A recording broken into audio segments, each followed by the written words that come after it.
Hi, everyone, and welcome back to Hello English Podcast, your daily English for real life. I'm Helen, and today we're starting a topic that can completely change your confidence when you speak English. It doesn't matter if you're a beginner, if you speak slowly, or if you make mistakes, because today's episode is all about starting a conversation with anyone. And yes, I really mean anyone, a stranger, a coworker, a tourist, a neighbor, someone at a cafe, someone standing next to you in line, anyone. And I'm John. And Helen is right. This skill is universal. It's not about grammar. It's not about vocabulary. And it's not about sounding like a native speaker. It's about connection, human connection. Most people think, John, I want to talk, but I don't know what to say. Or Helen, I'm afraid they won't understand me. Well, we're going to fix that. Today we will teach you the easiest, simplest, most realistic ways to start a conversation, even if your English is very basic. And we'll give you 5 essential expressions that native speakers use all the time.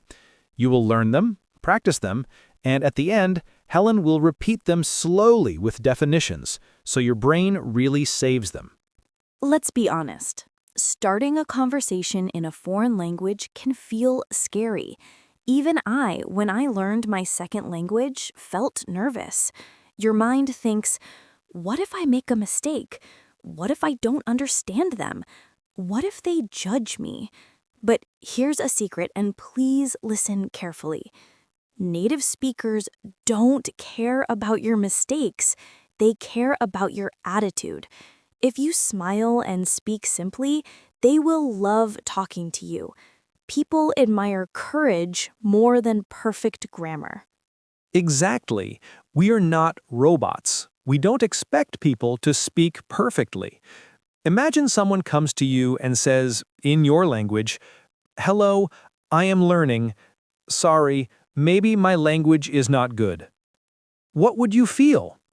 Most people feel warm, kind, supportive, because they see effort. In English-speaking countries, especially in the US, Canada, Australia, the UK, people love when someone is trying. It shows respect and interest. So the challenge is not the language. The challenge is fear. But fear disappears when you have tools. And this episode will give you those tools. Here's the first big life hack for beginners. You don't start big conversations. You start small ones. Small talk is a magical thing in English. It doesn't require big vocabulary. It doesn't require deep ideas. It doesn't require being clever. It's simply the art of saying something small to open the door. And speaking of small, here's our first useful expression. Expression number 1, small talk, meaning light conversation about simple things, weather, place, situation, plans. In the US, small talk is not optional, it's expected. In fact, many people think it's rude not to do it. Let's introduce the second expression. Expression number 2, break the ice, meaning break the ice, do or say something to make people feel comfortable and start talking. Imagine the silence between two strangers. That silence is the ice. A small, friendly comment is what breaks the ice. For example, "Oh wow, the line is long today." "That coffee smells so good." "It's so warm today, isn't it?" Simple, natural, zero grammar stress. John, every time I hear break the ice, I imagine someone with a little hammer hitting real ice. Exactly. That's the idea. Break the cold feeling, make it warm. Let's talk about another secret. You don't need perfect English to start a conversation. You only need 4 things: a smile, a simple phrase, curiosity, and willingness to try again if the first sentence is not perfect. And here's a beautiful truth. People remember kindness more than perfect grammar. Absolutely. I've met tourists who spoke very slow English, but they were friendly, open, positive, and everyone loved them. Then I met fluent speakers who acted cold. Nobody cared. So your English level? Not important. Your attitude? Very important. Let's move to our third essential expression. Expression number 3. By the way. Meaning, by the way, a soft way to add new information or ask a question. You can use it to change the topic or continue the conversation naturally. Examples. By the way, I'm Helen. By the way, do you live around here? By the way, are you waiting for the bus too? This expression helps create flow, smooth, natural conversation.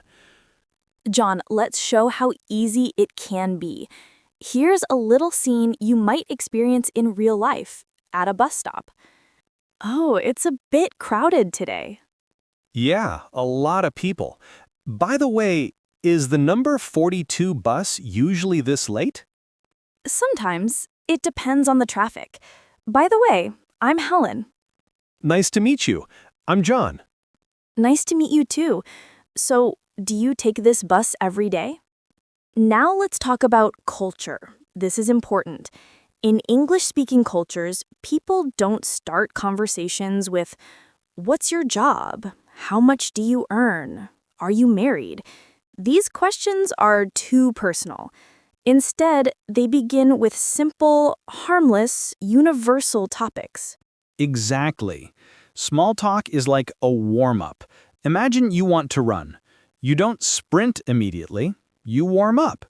Small talk warms up the social interaction. Here are the safe topics in English-speaking cultures. Weather. The place you are in. Shared situation, like this line is long, isn't it? Transportation. Weekend plans. Compliments, like I like your bag. Or general feelings. Busy day today. These topics are neutral. Nobody gets uncomfortable. This is why they're used everywhere. Let's address a fear everyone has. What if they answer and I don't understand the answer? Relax. This is normal. It happens to everyone, even advanced students. So here are safety phrases, your protection. Sorry, could you say that again? Could you repeat slowly? I'm learning English. Can you say it in another way? I understood part, but not everything.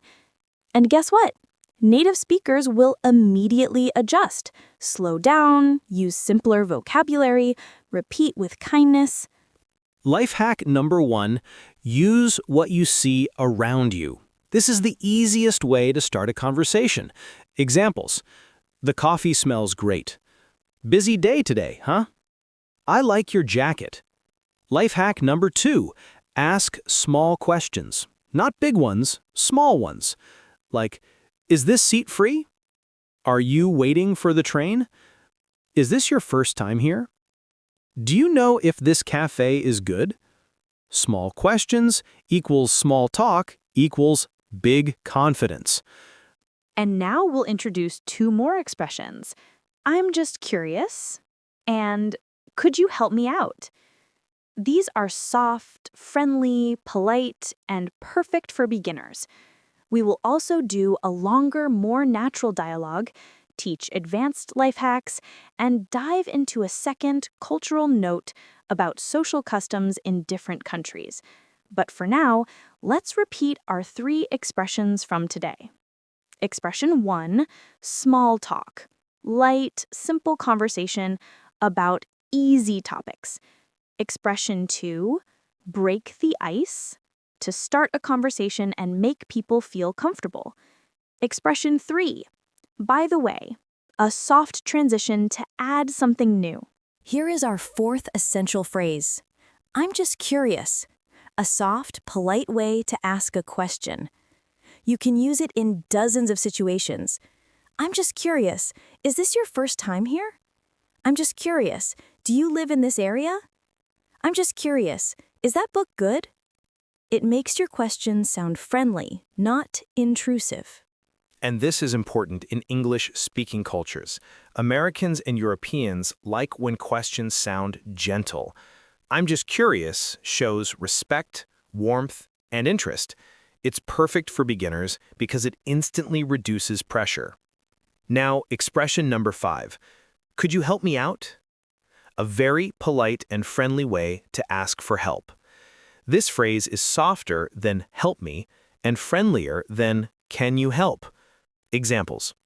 Could you help me out? I'm looking for the bus stop. Could you help me out? I didn't understand that part. Could you help me out? Do we order here or at the counter? And the magic of this phrase is that it gives you a natural reason to start a conversation. People love helping, and when you ask kindly, they open up immediately. Now, let's learn one of the most powerful tools for beginners: 3 safe questions. These questions work everywhere and with anyone. There are 3 categories. 1. Observation. Comment on something you see. 2. Situation. Ask about what's happening now. 3. Person. Ask something light and general about the person. Let's explore each. 1. Observation questions. These are the easiest because you only describe what you see. Examples. It looks busy today.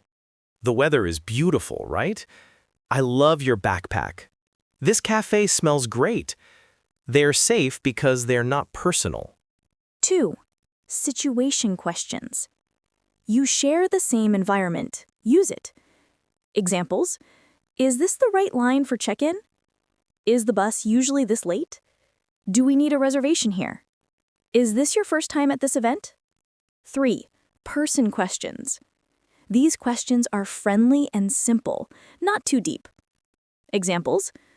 Are you visiting? Do you live nearby? Are you here for work or vacation? Is this your first time here? You can combine them with our expressions. I'm just curious. Are you visiting? Could you help me out? Is this the right place for tickets? Perfect, natural English. But what if you don't understand the answer? This is the biggest fear for beginners, so let's solve it. Use these survival phrases. Sorry, could you say that again? Could you repeat slowly? I'm learning English. I understood part, but not all. Could you explain another way? And remember, friendly attitude equals slower speech from natives. If you smile, people always adjust. Here's a secret technique that changes everything. Listen for anchor words. Don't try to understand every word. Just catch the important ones.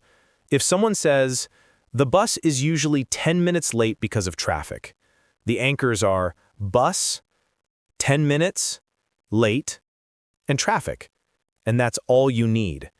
Beginner listening becomes easier when you focus on anchors, not perfection.